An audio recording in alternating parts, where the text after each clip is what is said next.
씹고 냄새 맡을 때 뇌가 활성화된다. 음식을 먹으려면 씹어야 합니다. 이 씹는 행위가 뇌를 자극하고 각성시킵니다. 뇌를 위해서는 의식적으로 씹을 필요가 있습니다. 또 하나 중요한 것은 언제나 같은 치아로만 씹기보다는 좌우의 치아를 골고루 또 때로는 앞니를 활용하는 등 의식적으로 치아를 골고루 다 쓰는 것이 중요하다고 합니다.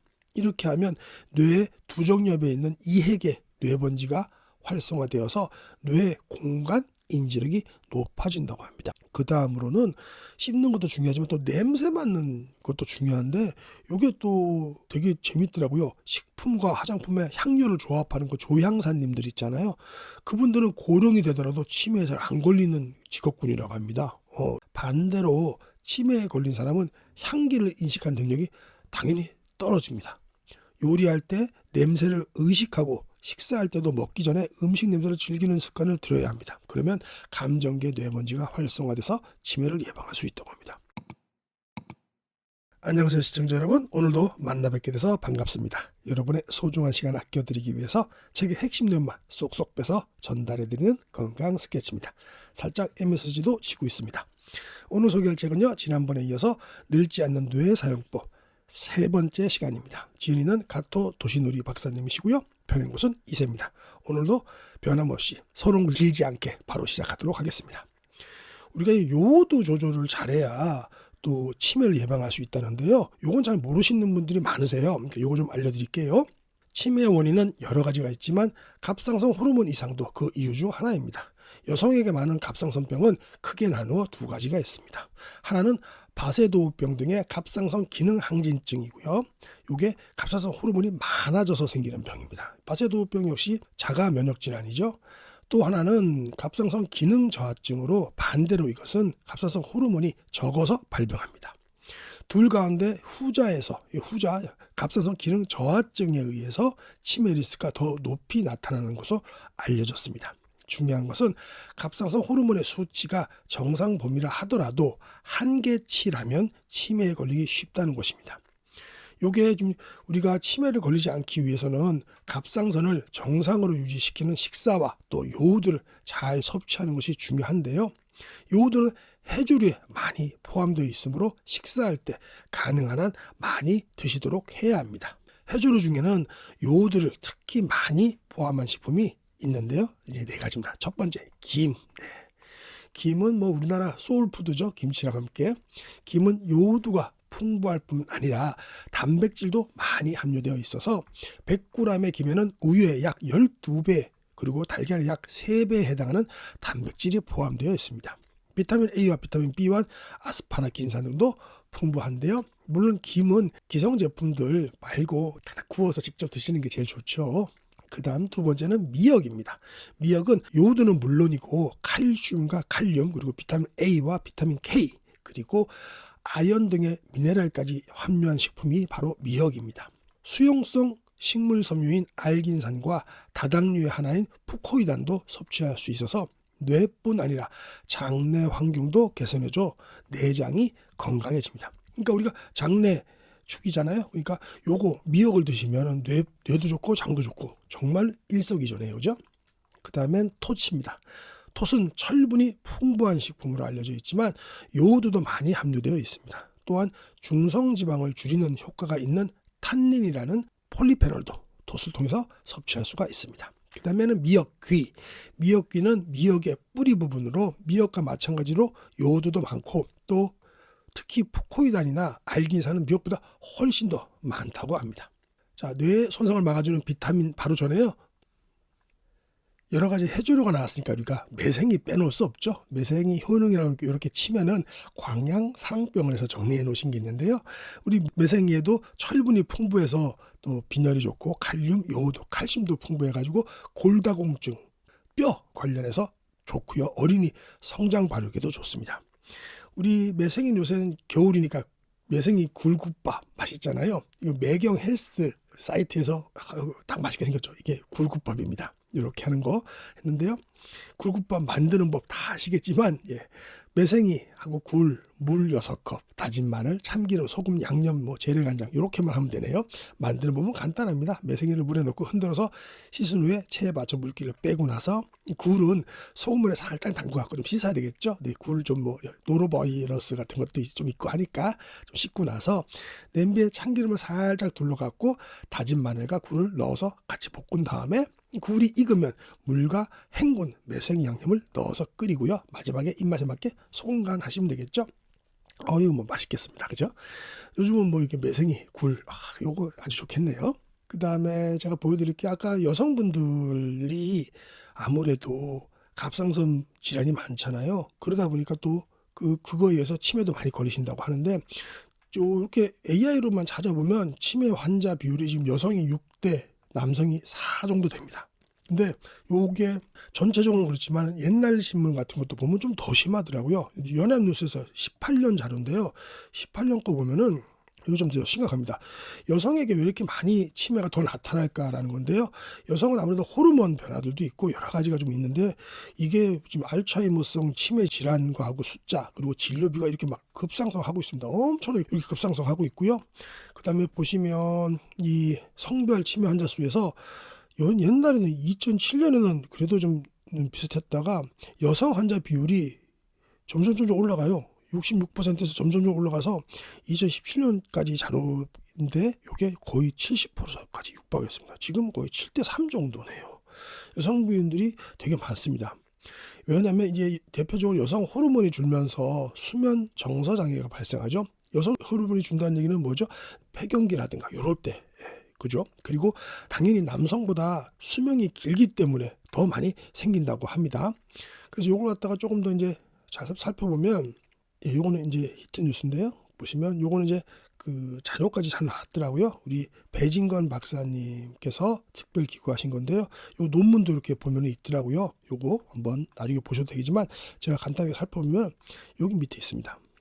자, 이 연구를 주도한 립튼 교수는 여성이 남성들보다 알츠하이머 치매 환자가 많은 이유는 에스트로겐이죠. 에스트로겐 호르몬의 양이 폐경기 후에는 줄어들기 때문이라고 설명했습니다. 근데 보통 때는 C3 형성을 저해하는 보채 시스템은 결국 면역 작용의 일부라고 하는데 이건 너무 어려운 얘기고요. 어쨌든 간에 여성분들은 이런 또 폐경기 이후에 에스트로겐 호르몬의 양이 급격히 줄기 때문에 치매가 발생한다. 이런 분석도 내놨습니다. 요거는 또 이제 농민신문인데요. 요것도 같은 거 자료인데 보시면 여성이 치매 위험이 2배나 높은 이유가 폐경이 아닌 이것 때문이라는 건데요. 요게 이제 특정 효소 때문이라는 겁니다.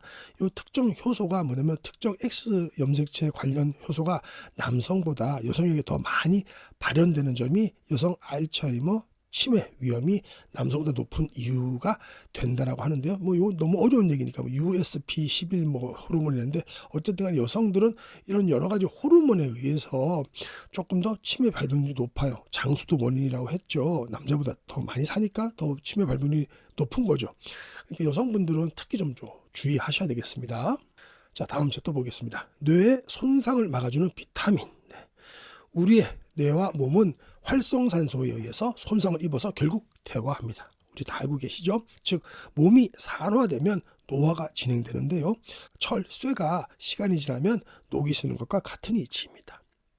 활성산소로부터 몸을 보호하고 산화를 방지하는 것이 항산화라는 기능인데요. 우리 다 알고 계시죠? 비타민 C하고 비타민 E가 이 기능을 보조해 줍니다. 이 중 비타민 C는 아름다운 피부를 위한 비타민이라고 부르죠. 또 자외선과 스트레스로 누적되는 활성산소의 나쁜 성분을 처리해 주기도 하기 때문입니다. 한편 비타민 E는 항산화 기능에 더해서 세포의 성분으로서 몸의 세포를 보호하는 역할까지 담당한다고 합니다. 그래서 비타민 C와 비타민 E는 건강한 뇌를 만드는 데 필수적인 것으로 다음 식품들을 매일 섭취하면 좋습니다. 우리는 비타민 C 메가도스 하지만 그런 입장에서도 자연으로 과일로 또 채소로 먹으면 제일 좋겠죠. 첫 번째로 우리 박사님께서는 호박을 꼽으셨습니다. 녹황색 채소 중 영양소가 가장 많은 식품 중에 하나가 호박입니다. 비타민 A, 비타민 C, 비타민 E를 균형 있게 함유하고 있을 뿐 아니라 식이섬유도 많아서 뇌의 건강과 장내 환경을 개선해 줍니다. 그리고 딸기를 또 꼽으셨는데요. 비타민C는 거의 모든 과일에서 섭취가 가능하지만 그중 함유량이 많은 것은 딸기입니다. 5개 정도 먹으면 1일 권장 섭취량을 얻을 수 있습니다. 너무 작죠? 근데 WHO에서 한 거는. 게다가 딸기에 포함된 안토시아닌은 눈의 움직임과 시력을 좋게 하는 효과가 있습니다. 컴퓨터 사용 등으로 눈을 혹사하는 사람에게 매우 좋죠. 그 다음에 아몬드입니다. 아몬드 20개 정도를 먹으면 하루에 필요한 비타민 E를 섭취할 수 있습니다. 또한 아몬드에는 비타민 B2 외에 칼륨과 칼슘 등 미네랄과 오메가3 지방산 함유량도 많은 것이 특징입니다. 그다음에 파프리카 있죠. 비타민 C와 비타민 E 두 가지를 모두 풍부하게 함유한 것이 파프리카입니다.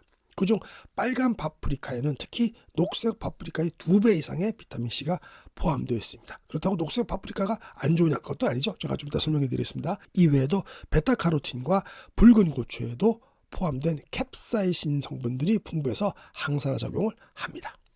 자, 그러면 파프리카는 또 색깔마다 다양한 효능이 있잖아요. 그걸 또 제가 한번 찾아봤습니다. 그랬더니 빨간색 파프리카에는 칼슘과 인이 풍부하며 또 암과 혈관 질환 예방 그리고 면역력 강화에 도움을 줍니다. 붉은색을 띠는 리코펜이라는 색소가 유해산소 생성을 막아주는 역할을 하죠. 또 리코펜하면 우리가 뭐 생각나죠? 네, 그렇습니다. 토마토 생각나죠. 또한 베타카로틴이 많이 들어있어 피부 노화를 억제하는 미백 효과가 있습니다. 그 다음에 초록색 파프리카에는 비타민C와 철분이 많습니다. 그리고 섬유질도 많고요.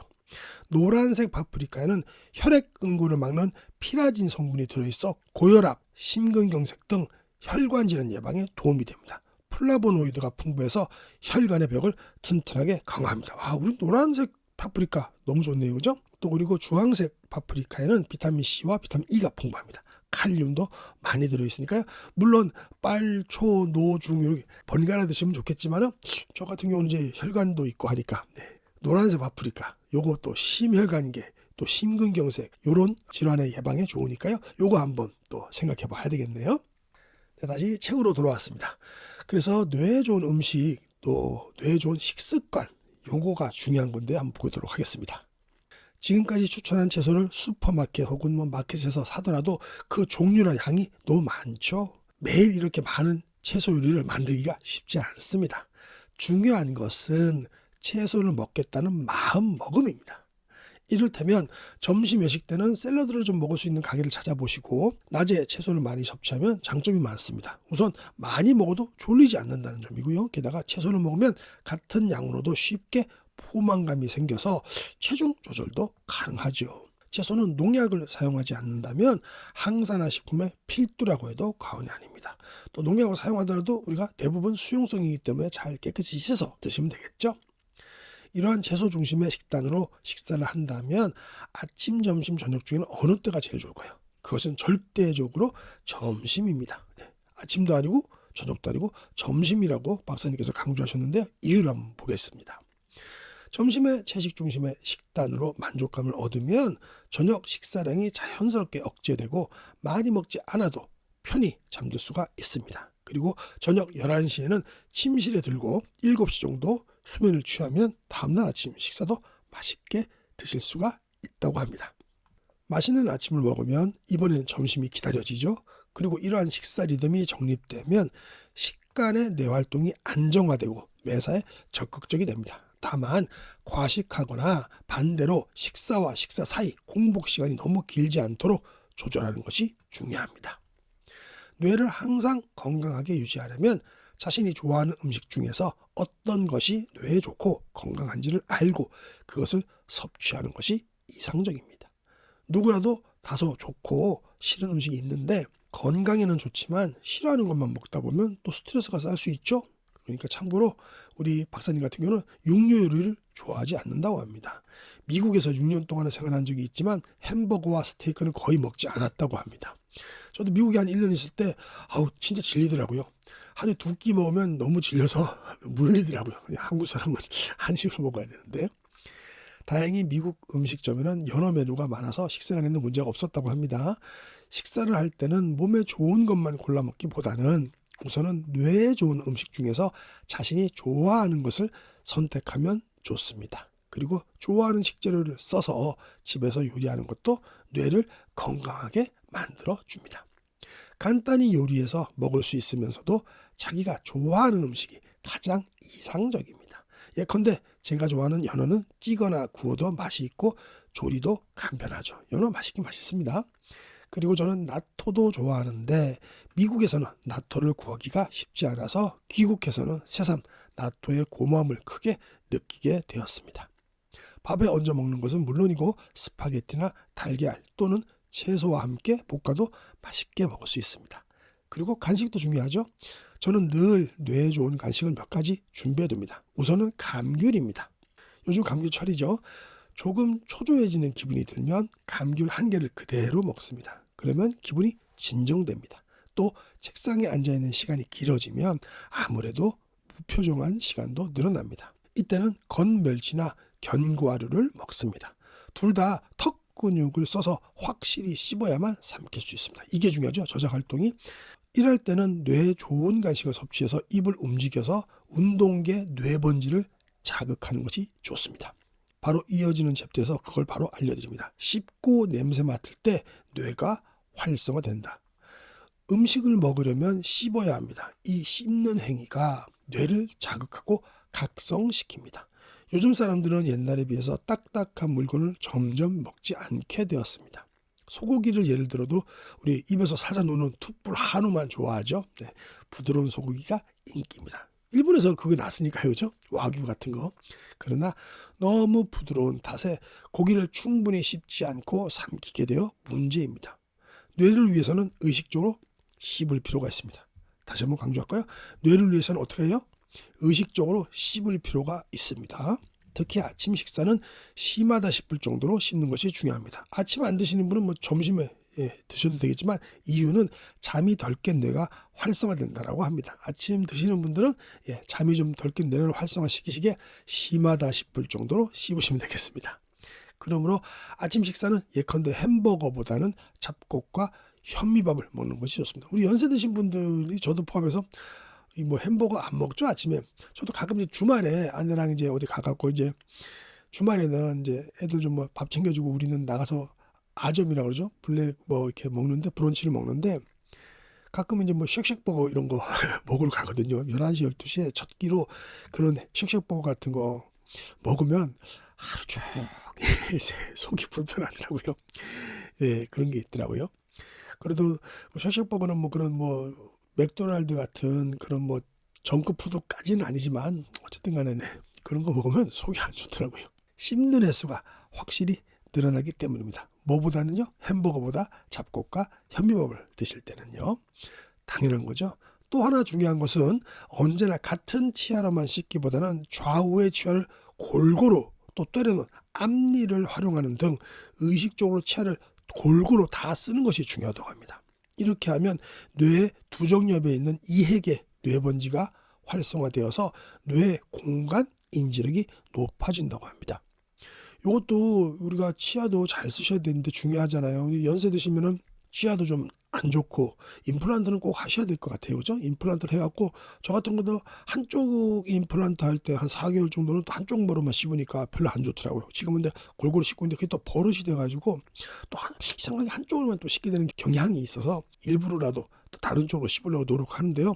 우리 박사님께서도 말씀하시는 게 좌우 치아를 골고루 쓰고 가끔가다 또 앞니까지 활용을 하면 어디에 좋다고요? 뇌의 두정엽에 있는 이해계 뇌번지가 활성화돼갖고 뇌의 공간 인지력이 높아진다고 합니다. 이러면 진짜 치매 안 걸리겠네요, 그죠? 치매 환자가 배회하는 이유는 지금 자신이 어디에 있는지 뭐 잘 몰라서이죠. 치매 환자가 제일 걱정되는 게 사실 밖에 나가고 길 잊어먹는 게 제일 또 큰일이죠. 이게 근데 이해 뇌번지가 활약하지 못하기 때문인데요. 그러므로 씹는 행위를 반복해서 일상에서 이해계 뇌번지를 단련해야 합니다. 그럼 치매 예방에 도움이 된다고 합니다. 그 다음으로는 씹는 것도 중요하지만 또 냄새 맡는 것도 중요한데 이게 또 되게 재밌더라고요. 식품과 화장품의 향료를 조합하는 그 조향사님들 있잖아요. 그분들은 고령이 되더라도 치매에 잘 안 걸리는 직업군이라고 합니다. 이게 냄새를 잘 맡아서 그런 거네요. 향기는 감정계 뇌번지에 관계가 있기 때문이라고 합니다. 반대로 치매에 걸린 사람은 향기를 인식하는 능력이 당연히 떨어집니다. 요리할 때 냄새를 의식하고 식사할 때도 먹기 전에 음식 냄새를 즐기는 습관을 들여야 합니다. 그러면 감정계 뇌먼지가 활성화돼서 치매를 예방할 수 있다고 합니다. 저는 사실 밥을 배고파서 거의 먹는 케이스고 뭐 이렇게 음식이 맛있어서 먹지는 않았어요. 근데 요거 책을 보니까 음식 냄새도 좀 맡고 해야 되겠네요. 어렸을 때도 저는 20살 때도 밥을 이거 꼭뭐 삼시세끼 먹어야 되나, 그러니까 밥 먹는 걸 별로 안 좋아했어요. 근데 이제 나이가 들면서 이제 40 넘어가면서 밥이 좋더라고요. 그러니까 좀 살이 찌고 하던데 요즘 또 사실 신년이니까 살을 또 빼야 될 것 같습니다. 살 좀 많이 뺐다가 다시 조금 불었어요. 다시 또 살 빼야 되겠습니다. 그래서 어쨌든 간에 음식에 좀 저처럼 냄새라든가 맛을 잘 못 느끼시는 분들도 계실 거예요. 그죠? 그럴 때도 의식적으로 저 냄새 한번 맡고 식사할 때도 먹기 전에 음식 냄새 한번 맡아보시기 바랍니다. 뇌 건강에 좋다니까요. 그죠? 자, 그 다음에 제철 음식과 여행으로 뇌를 자극하기.